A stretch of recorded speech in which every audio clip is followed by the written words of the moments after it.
All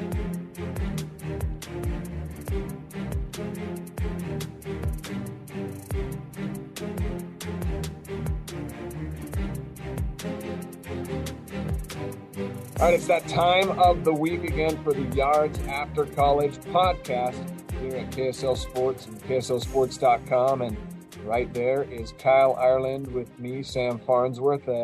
Here we go again. Another week of the NFL season has gone. Another week is on our doorstep. And once again, the locals that have ties to the state of Utah did not fail to disappoint this week, Kyle. We had a lot of awesome performances this week and a lot to look forward to in the week to come. I'll just tease a few things we're going to talk about real quick. How about Taysom Hill? Is he going to play quarterback again? We'll get into that a little bit. I've got my 3 stars coming up again. If you've heard us in the past, I picked my 3 local stars of the week. And of course, the big news, which I think is where we should start, Kyle, the return of a certain BYU quarterback for the New York Jets to the NFL football field. What do you think? Yeah, no, I think that's a great place to start, Sam. It's crazy. We're already a month into the NFL season. We haven't seen Zach Wilson out on the field yet. He was such a big story for the locals in the NFL last season. So it'll be fun to have him back out there. And we didn't get to see him in this preseason. So I think that really the expectation should be here in week 4, Zach Wilson is really starting his preseason over again. I don't expect him to go out there and light it up. There was, I feel like a lot of expectations were placed on him going into this season, and then gets hurt in preseason week number 1, doesn't play the final 2 preseason games, has been out the first 3 weeks of the season. The Jets are 1-2. I guess it's better than being 0-3 coming into that situation, but they still are kind of a sputtering offense. And so I think there's going to be some gelling that has to take place, but it'll be fun to see Zach back out there. And I just hope that, they say that he's cleared, his knee's all good. I just don't want to see another knee injury or another injury that takes him out of the lineup, because he missed about a month last season as well with the PCL injury in his leg. And then now he's got this meniscus tear / bone bruise that he's been dealing with since August. So, as we roll into October, let's pray that Zach stays healthy so we get to watch some entertaining football from him. And I think that he's going to, make some progress and take a step forward in this second season. But I don't think that those expectations should really be as lofty as they were going into the season to start this, week 4. I would like to see those expectations kind of hit their peak in week 9, 10, that kind of area. So this is obviously, was an issue at BYU, the injury bug. And you mentioned hopefully he comes back and it's not a problem again, because this is a big year for Zach Wilson. And I think kind of the hidden story in all of this too was back when the injury occurred and there was the initial report saying, it's not as bad. He could be back by week 1. And then Robert Saleh, the head coach, comes out and says, we're going to target week 4 against Pittsburgh. We want to make sure he's right with his knee. We want to make sure he's right with his mind. That whole part of it, I think, is kind of one of the underlying stories here. Right with his mind. Is he right with his mind? Well, he was asked about that this week in his weekly press conference, how excited he was to get back on the football field and if he's ready physically and mentally. And let's listen to what he said real quick, Kyle. Yeah, it's exciting. I'm just excited to be back playing ball. Flew by, so, excited to get back on the field. Where are you physically, mentally? Obviously you've been cleared by the doctors, but what about you when you're Yeah, I'm 100%. I'm ready to go. Of course, the biggest thing is you said and played ball in a little bit. You've been trying to replicate as much as possible, so just going to have fun with this process and getting back in and, just giving it my best. Approach things differently in terms of, because of your knee on Sunday, will you think about it? Will you caution yourself not to do certain movements or not to try to scramble out of the pocket, or how do you approach it? No, I'm full go. I'm going to be, playing ball how I can. If somebody comes up, make somebody miss, get out on the edge, extend plays when I need to, hang in the pocket. I'm planning on being exactly how I should be. You're off that period of time, and you can probably draw on last year's experience. What is the hardest thing that comes back? Is it the timing? Is it your endurance and conditioning throughout the course of a game? What usually is the biggest concern when you're off that long? Yeah, for me, I would say, just the reps with the guys. I feel like mentally I've been able to learn from every single thing that Joe's gone through since I've been out. And so, I feel like I understand the learning points there, but I wasn't physically going through those. So now it's how can I apply those without having those reps. And then, throwing with the guys. I haven't had a lot of time to throw to moving targets. So that's what a lot of this week is getting in. And, you just got to be able to make it happen. You had to figure it out. So there you go. I mean, obviously, he can't wait to get back out on the football field to prove that he is the quarterback that everyone expects him to become as the number 2 overall pick from a year ago, because this really is, I don't know if make or break is quite the terminology we should be using yet, but this season really is a season where he's expected to and needs to take a step forward, and it starts against Pittsburgh this Sunday. What do you think, Kyle? Sunday, what should we expect from Zach Wilson in his first game back? Hey, I mean, if Mitch Trubisky's out there playing for the Steelers, I mean, I don't think that it's far-fetched to say that I'd like to see Zach Wilson come with a win in that game. But I think that, the key thing for me is to see that he's making smart decisions. He's been known to utilize his legs, and I think that he needs to focus on not utilizing them until he's really back in the swing of things. And then even still, he's an NFL quarterback, and granted their line hasn't been awesome over the last few seasons, but he needs to be able to trust that he has guys blocking for him. And then, if you have a line that's having issues and you have a pocket passer who's staying back trying to, take advantage of having a good pocket and then at the last minute rolling out and escaping, that's good film for the GM to be like, okay, those are the issues there, as opposed to somebody who's really quick and early to leave the pocket. So I'd like to see him stay poised in the pocket, look, make his reads, check the ball down if he needs to, try not to run. I mean, this is a discussion for another day, but right. I mean, he got hurt on artificial turf, and that's been a big subject this last week in the NFL. And I'm sure we'll talk about it some other time, but I mean, guys are tearing their knees up on that surface. And, I'm sure that him playing at MetLife doesn't help the potential of that. If that's a problem of concern with all these NFL players that are complaining about it this last week after Sterling Shepard tore his ACL. So I'd like to see him not run the ball so much. I think turnovers, Sam, that's the big thing for me to watch this weekend out of everything else, is not to turn the ball over. He had more picks last year than he had touchdown passes. And so I'd like to see him.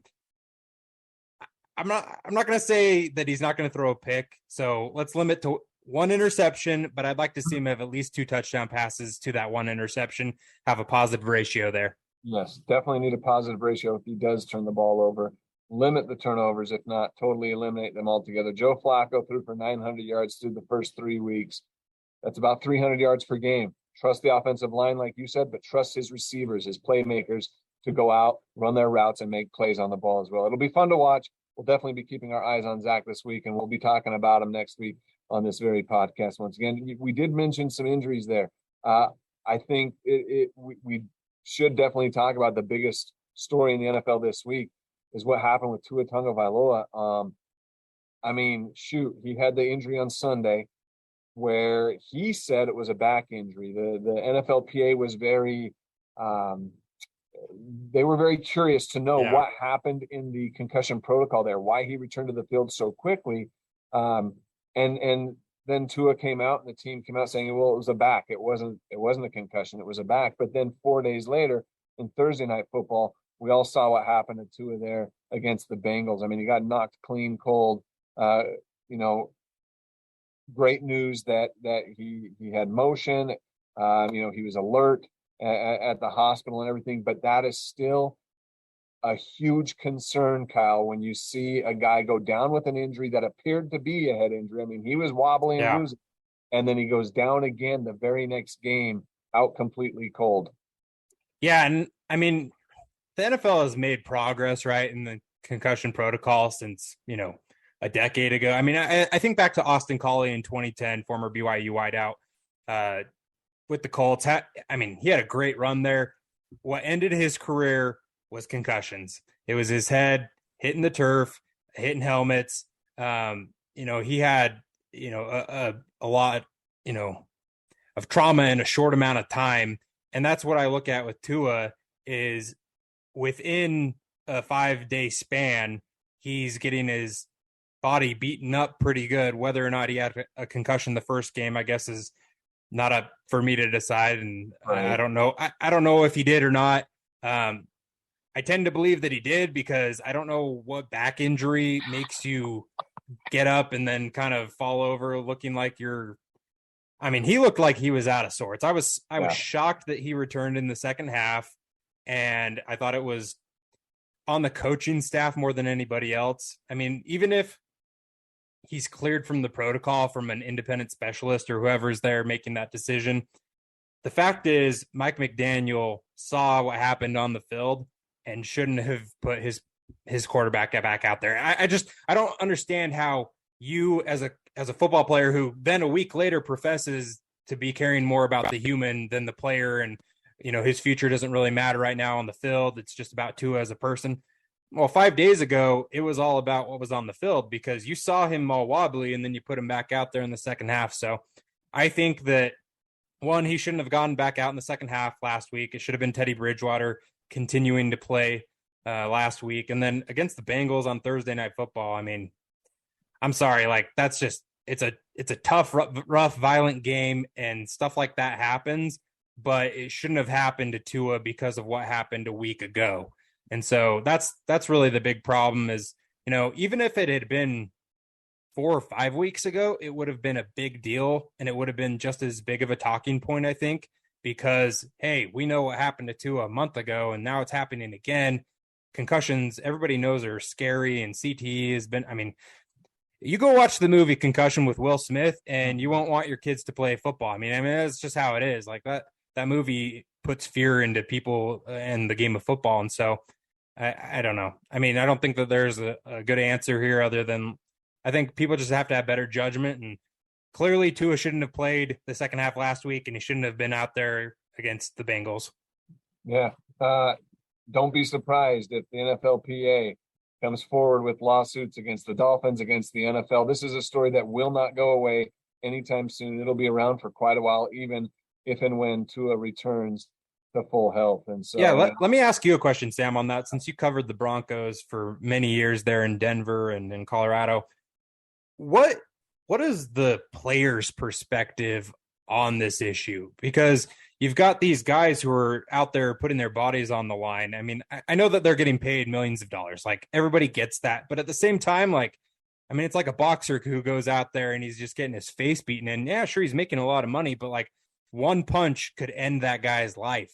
And, a bad hit could, paralyze you. I mean, Ryan Shazier with the Steelers a few years ago. I mean, this is a violent game, and these guys, are out there entertaining people, really what it comes down to. So how does a player view this? How did players from the Broncos organization view concussions, and what was their thought process if something like this were to happen? Yeah, well, just injuries in general, players want to play. They want to play. When it comes down to game week, there's nothing like it. They don't mind missing some practices. They don't mind sitting out to preserve the body.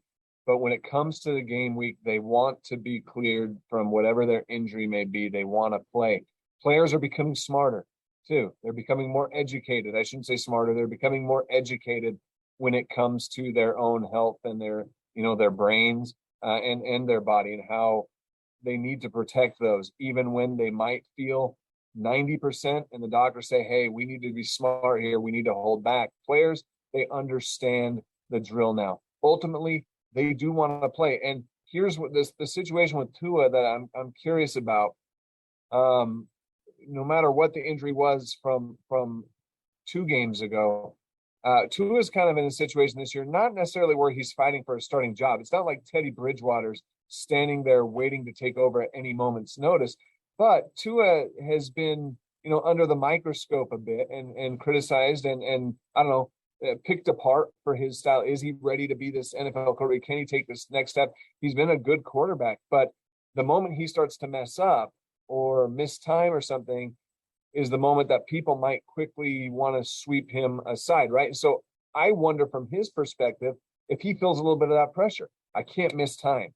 I can't not play and then have my backup come in and outperform me. I wonder if there's that kind of pressure on him, because I know that's a pressure that players throughout the league feel whenever they get hurt.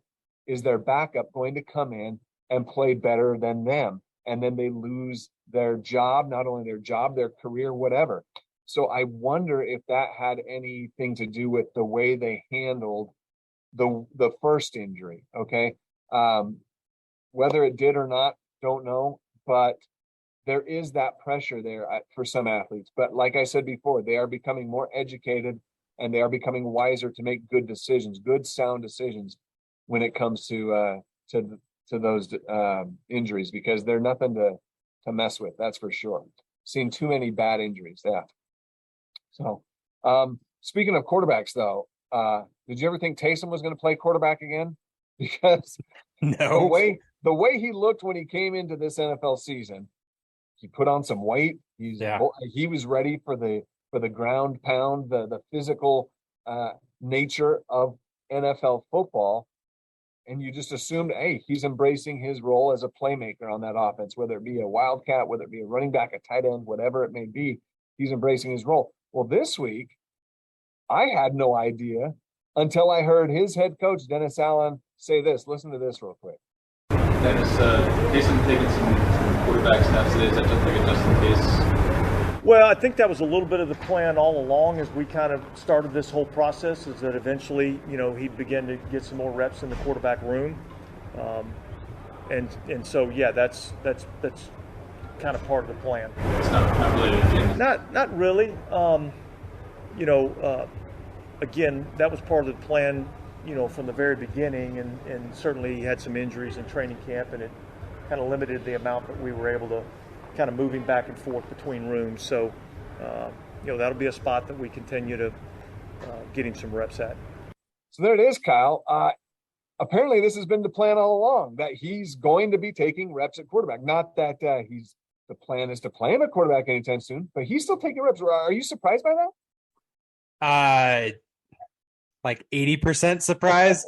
Yeah. I was shocked that he said that. I mean, it's kind of crazy because I thought, once Dennis Allen took over, Sean Payton leaves. Sean Payton was a big advocate for Taysom Hill. So you switch over, Dennis Allen obviously is familiar with Taysom Hill being on the staff under Sean Payton before, but now he takes over as head coach. He's a defensive minded guy. I'm like, okay, he's going to be like, you know what? Taysom's more of like a, utility guy, I won't say one trick pony because he can do a bunch of stuff on the field, but like, a lot of people are out there. And for some reason, Taysom is like such a polarizing figure amongst like NFL fans, where people either are in love with him and say he's awesome or he can play quarterback. And I know that there's a lot of BYU fans who feel this way as well, who are like, Taysom Hill is a starting quarterback in the NFL. And other people are like, Taysom Hill should not even be playing that position. He's a running back. He's a tight end. He's a receiver. He's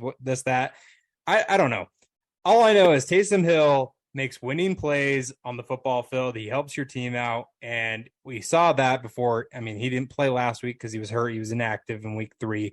But that first week of the season, he comes out and he's running all over the football field. He scores a touchdown. I'm like, that was the Taysom Hill drive for the Saints. And the Saints offense hasn't done anything this season. I mean, I don't know what it is, because like I said, Taysom Hill is like this polarizing figure, and Jameis Winston for some reason has fans galore, and I've never understood it. He was a turnover machine in Tampa Bay. I mean, sure, he was throwing 30 plus touchdowns, but he was also throwing 30 interceptions. I mean, you've got to take care of the football if you're a starting quarterback in the NFL. You've got to have that positive turnover ratio, like we said earlier. And so I don't know. I don't know if Jameis Winston's the answer. I was surprised that they kept him as their starting quarterback. I was surprised they re-signed him in the offseason. Andy Dalton is not the answer. He's their backup right now. So I don't know if Taysom's the answer under a Dennis Allen-led Saints team. If Sean Payton was still there, I just have a feeling that he would have gotten more reps already at quarterback this season. They would have started to tweak things around because of Sean Payton's belief in him. Taysom Hill has a winning record as a starting quarterback in the NFL. So, I mean, you go look at his stats, go pull up a box score from last season. I mean, he played well. Does he have the prettiest ball that he throws? No. I mean, I don't know. Like Zach Wilson throws a better football. Jaron Hall throws a better football. I mean, those are your BYU guys that have come after him that throw a better pass than Taysom Hill. Yeah. But Taysom Hill can make the plays that'll help you win football games. So he's got 7 wins and 9 career starts. Jameis Winston this week held out with an injury. He's doubtful. Andy Dalton's been taking the first team reps. They're playing their game in London against the Minnesota Vikings, so it'll be an early 7:30 a.m. Mountain Time. It's gonna be a rough morning for me, Sam. You get that early start. You can watch almost that whole game before church, depending on what time you're going to church at. Will Taysom play quarterback? I doubt it, unless it's in the same I don't want to call it gimmicky role, unless it's in the same designed role of the Wildcat or something like that. Will he play quarterback again this year? I doubt that too. But if things continue in a way that they're not winning games, it could get back to that. I mean, you mentioned the turnovers. Winston's in the negative there, 4 touchdowns to 5 interceptions. So who knows what's going to happen with Taysom, but he is a very exciting, fun player to watch. He reminds me of Tim Tebow, except he is willing to play other positions and work hard to become another, to be successful at other positions, because he doesn't throw a pretty ball. They find ways to win, but you go back and look, even in the 7 wins, statistically, he's not always the greatest, but they still find ways to win. And so he's definitely a valuable asset for the New Orleans Saints. Let me ask you something on that, because if Andy Dalton's starting there on Sunday and Taysom's essentially their backup at that point in time, I mean, they had Ian Book last year. I think they waived him in the offseason. They don't have a lot of experience there behind those 3 guys as far as NFL snaps are concerned. Do you think that on Sunday they're willing to put Taysom out there in a role like he's been utilized, tight end, wide receiver, because of the injury situation? Or are they just like, hey, if Andy Dalton gets hurt, we need Taysom Hill. So you can't jeopardize Taysom Hill, who was injured and inactive a week ago, to be able to just go out and try and make those just general football plays. Yeah. So that's a good question. I mean, what is Jake Luton? I don't even know how to say his last name. What is his status with the team? Is he taken enough reps to be ready if Andy goes down, he can step in? Or is this a situation where Andy starts and Jameis is kind of there? He can go in. We don't want him to play, but if we need to, he can go in. Because I just kind of believe that even though Taysom may be taking first team reps, if it gets to the point where Andy can't go for whatever reason, you just got to feel like the offense is totally going to change. It's going to be more of a read option type deal where he can throw the ball, but can he throw all the routes that they want to do? And if they want to continue with that same offense, then they're going to have to look to, okay, can Jameis go in? Is he even dressed for the game? Who knows? What about Oregon State's Jake Luton? Can he play ball? Exactly. What about him? Right. So we're going to learn some things on Sunday morning. It's a great start to the NFL weekend, though, to see Taysom. I'd love to see Taysom make one of my 3 stars this season. So hopefully he can keep up with that. Speaking of which, how about we do that? You want to get to my 3 stars? I mean, it's not a hockey podcast, but let's go. Let's do it. We're reeling in the hockey fans here. We're deceiving them by saying, hey, we got 3 stars on this show. Come listen. All right, we'll start it off with number 3. Here it is. 3rd star.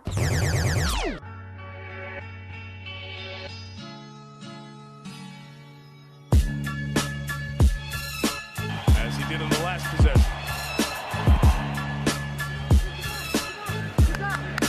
Runs away from it, and this one hops back in. Where the man is in the NFL, not the ball. And he did stay off the line and keep it alive, so it's at the 1. Yeah, I think I've gotten better every year. Like in college, I hit a lot of Aussie punts, and I'm slowly, getting more comfortable, mixing things up and making the returner sort of cover all like the whole field and different things like that.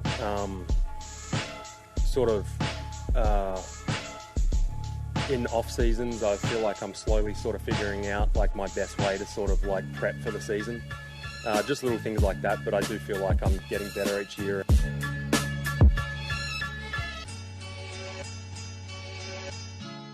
Okay, that's not the most exciting highlight to hear, but the interview after was pretty darn good. It's former University of Utah punter Mitch Wishnowsky, my third star of the week. Kyle, the guy is outstanding. He had a 74-yard punt, which is tied for the NFL season long this year, averaged 46.8, 8 of 13 punts inside the 20 this year, 6 of them inside the 10 this year, and he had 2 against the Broncos that were just inside that 10-yard line, inside the 5, I think. He was named the NFC Player of the Month, and Mitch Wishnowsky is my third star. I mean, this is a guy who's playing at a Pro Bowl level. Yeah, I mean, that one punt he had on Sunday Night Football against the Broncos, where if you're a Broncos fan, you're like, that thing touched the line. Yes. But the tip of the football, I mean, it landed and hovered over that white line on the end zone. And the definition of so if you're trying to score a touchdown, the tip of the nose just has to break the white line. Football rules don't make sense. But like that's what it's come down to. Yeah, according to the rules specialist and expert, the ball has to touch the white line, which it didn't. Right.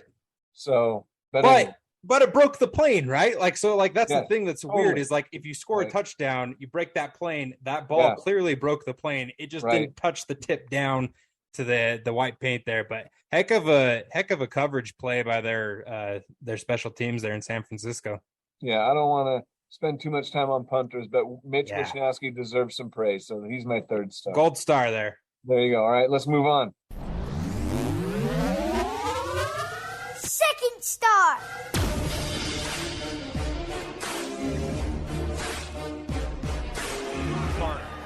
From the 8. Herbert.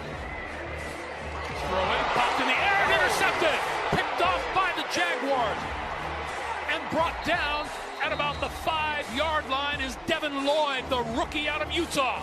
You going to get some grief about not getting in the end zone again, or what? I just might, but I'll give myself more grief than anybody. You definitely want to get in, but, you got to just keep going. Opportunities are going to, keep presenting themselves, so you got to just keep going. Does Justin Herbert have to throw the football to break this open for the offense? Had time, and over the middle, that pass was tipped by the rookie Devin Lloyd, incomplete. A really good reaction. Watch Lloyd, number 33. He's drifting to his left, but he just feels because he's reading the eyes of Herbert.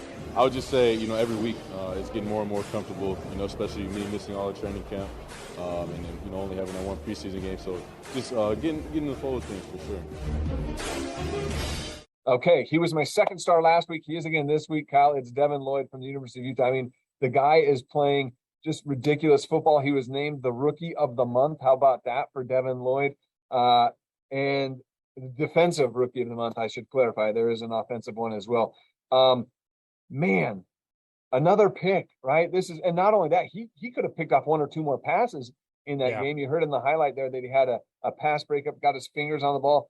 Devin Lloyd is just, wow. I mean, this is kind of, we shouldn't be shocked. We saw him do this at the University of Utah. We knew he was going to be a good NFL player, but the way he's playing, I think, is even exceeding the highest expectations that maybe were set for him so far.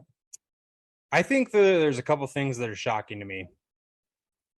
I guess I'll start off with this. You and I went down to the NFL draft to cover Devin Lloyd getting picked there, and talking to him right after the Jaguars selected him when we were back in we walked past the little green room area or whatever, go into that interview section. And when we went over there, he's standing right next to Kyle Whittingham. The two of them are kind of having these little media sessions. And then you go up and interview him. He didn't seem like he was too big for the moment then, right? You're surrounding him with all these strangers, essentially, bright lights, biggest moment of his life. And he just seemed totally cool in that setting. Like it didn't faze him one bit. And so at that moment, I'm like, okay, Devin Lloyd, he's not going to be fazed by the NFL at all. He's been a star player at the University of Utah. He's been on the biggest stage. He played in the Rose Bowl. I mean, he gets it. And he's a super smart guy, really just a genuine kind of a human being. And to go to a situation like Jacksonville, which has been such a mess, I think that he's become quickly a leader, a young leader for that team. And through 3 weeks, they have made strides as a defense, as a team. And, all of a sudden the Jaguars don't look like the laughingstock of the NFL. And I think Devin Lloyd is honestly a big part of that. He's making highlight plays out there on the field. He's leading his team in tackles. I just think that there's so much about Devin Lloyd as a person, his character, that is leading to his success on the football field. So it doesn't surprise me one bit. Yeah, I mean, like I said, he had another pick. He had 3 passes defense, 7 tackles. He's just patrolling the middle of that field so well. Excited to see what the rest of his rookie season has in store for him. Now, before I get to my first star, I want to shout out one other player who I almost put in as one of my stars this week. 1.5 star. Yeah, so Southern Utah University lineman Braxton Jones for the Chicago Bears. The guy is an absolute man beast up there on the front line. There was 2 rushing touchdowns where when you slow down the replays and you're looking at the running back, stop looking at the running back and look at big Braxton Jones and watch him just bully those defenders, just plow the way for the run game. And just that guy, he was super impressive in the combine, super impressive so far in his rookie season with the Bears. I love Braxton Jones. He's not my first star, though. He's not one of my stars this week. Who is the first star? Here it is. First star. Let's go!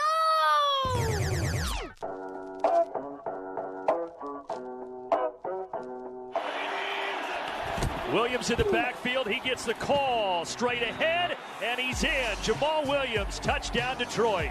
We'll see. I guess it felt different for everybody else, but not for me though. I'm just trying to do my job, just help the team win in any way I can. So Off now 22 and 30. Hands it off. Williams, right side. Williams extends and scores. Back into the end zone, Jamal Williams with a 13-yard rushing touchdown, and Detroit extends their lead. That's why I was tripping. I thought it was a holding call or something. I'm like, did they just flag me for doing the dance that I've been doing forever? Literally forever. Before Key and Peele, before all the little hips, almost cussed. Before the hip stuff. I've been doing this forever. So now my stuff is correlated to nothing against them, But that's my hips. Let's take another look and can credit the right side of the offensive line. Just the power and the stiff arm. And it's the Shakira, the hips don't lie. That's something. Mine is a wave. That's how I should get away with it. I've been getting away with it all these years. But now they want to bust me for it. I was pissed. I was sad and disappointed in myself because I gave the team a penalty, unsportsmanlike conduct penalty, and it's just like, damn. It really stamped my mood a little bit. But everybody was like, forget about it, just keep pushing. But yeah, it still sucks though. One of the most exciting players in all of football, I don't care who you are, it is Jamal Williams, and there you heard it right there. And the funny thing about his performance, obviously a big game, the 2 touchdown runs, season high in yards as well. His post-game remarks, even though they lost, he still felt like they should have won the game. But he talked, we just heard it right there, talking about his being flagged for his touchdown celebration. Yeah. And he's like, I've been doing that forever. And now they choose to pick on me? I mean, come on. I agree with Jamal Williams. Come on, tuck those flags away. It's the NFL. Let the guys celebrate a little bit. But, man, Jamal Williams, this is one of those games we were kind of waiting for him to have for a little while now. Yeah, I mean, he's had multiple 2-touchdown games now through 3 weeks. And going into week 4, you've got DeAndre Swift, who's banged up for Detroit. And so Jamal's going to get the bulk of the carries there again, I would assume, in week 4 for the Lions. And so I wouldn't be surprised if he has another performance where he's got 80 yards and 2 touchdowns. I mean, Detroit's one of those teams, Sam, they're they're getting better. You can tell that they're getting a little bit better, but they're still, when it comes down to those clutch plays, end of the fourth quarter, they're a field goal short here, they're a touchdown short there, But Jamal is a veteran guy on a young team, and to be able to have a guy who's, like we said, I think a couple weeks ago, he's not the explosive guy who's going to go out and just run for 150 yards. I mean, maybe he'll surprise us. I don't know, but he's not consistently that RB1 guy, but he's so consistently him. And I just love the fact that even after a loss, he's still having fun. Like he's playing football because he loves the game. So yeah. I love Jamal for that. That's awesome. Jamal Williams, 20 carries, 87 yards, 2 touchdowns, and will likely be the bell cow this weekend for the Lions as well. Those are my stars there, Kyle. But I know we have so many locals that we're keeping our eye on. So it's not like I'm just grabbing some guys. There's a lot of great performances out there. I could make 10 stars every week if I needed to. But those are my. I mean, you guys basically do on KSL Sports Live on Sunday nights. I mean, I tune in at 10 o'clock and I watch until I get sleepy after a long day of NFL football. But it's cool to see, how many guys make plays, Thursday through Sunday evening. And it's pretty impressive that we have, I think it's a little over 50 guys now, last time I counted, that are on active rosters. So pretty impressive from the locals. And unfortunately, this week we might not be seeing one of our former youths, right? Yeah, Julian Blackman, he got banged up last week, sprained his ankle. They said that he's going to be out on Sunday, so don't expect him out there for week 4. Hopefully it's just one of those injuries that keeps him out just one game. Ankle sprains are weird because, I mean, if it's a high ankle sprain, you could be out for a month. Sometimes they're just like a couple days, you tape it up and you can play the next game. I don't know. But he's not playing this week. So hopefully Julian, who's kind of had some bad luck with injuries since his last game at the University of Utah, and then also last season, hopefully he's able to stay healthy this year. He's so talented. When he's healthy, he is outstanding, and I think he's got a bright NFL future. So I'm hoping for the best. All right, Kyle, real quick before we wrap this up, if there's one local or one just NFL game in general that you are most excited to see this weekend, what do you got? It's definitely Zach Wilson for the local. I don't think that there's any way to sugarcoat that and paint somebody else into trying to pick somebody else. So I'm going to have to say Zach Wilson. I just think that he's going to be fascinating to watch coming back from this injury. And, hopefully he's able to play well and give us something exciting to write about on the website and talk about on the podcast and have on TV this week. But as far as games, I'm torn between Sunday Night Football and Monday Night Football, Sam. I think that the Sunday Night Football game is definitely the game of the week. I don't think that there's any way to pick another game there. But the Monday Night Football game is intriguing because if the Rams beat the 49ers and all of a sudden Jimmy Garoppolo is leading a 1-3 49ers team that's in a really tough division anyway, I think that San Francisco is a tough football team, but there's going to start getting to be some heat on that coaching staff to make some changes, do things differently. I mean, you already heard some stuff come out this week about, him and Shanahan, and I don't know. I think that that's an interesting game to watch because the Rams are really good. They clearly are. They won the Super Bowl last year, but I don't know. I think that division games are always funky, so that's one to keep an eye on. But Tampa Bay and Kansas City, I mean, that's gonna be a fun game on KSL on Sunday night. So let me just broaden our viewing day a little bit. I like those games too, but let's start with an early game, and I'm not talking about the England game. How about one of them after an 11 a.m. kickoff between the Jaguars and the Eagles? It kind of covers 2 bases with a pretty good game to watch and some local interaction there with Devin Lloyd. We got Britton Covey in that game as well. Hey, the Eagles are 3-0. The Jags are 2-0. Are the Jags for real? That's one of the things I'm most interested to see, if the Jaguars can keep doing what they're doing. Jalen Hurts and Justin Lawrence, I mean, come on. This is a fun matchup. Yeah, no, it's a good point. Jalen Hurts is playing out of his mind right now, and playing like an MVP. I don't know. Nick Sirianni, he's a good offensive mind, and it's interesting because when I know that I'm talking about the Colts way too much on this podcast, but he was their old OC. And so it's interesting to me that he's not calling the plays there in Philly. He's one of those guys that was an OC, doesn't move over, and he kind of lets his staff kind of do their thing, which is interesting. And you've really seen Jalen Hurts blossom. Let's hope there's not some Ute-on-Ute crime though in that game. Yeah. I don't want to see Devin Lloyd blowing up Britton Covey. I don't want any of that.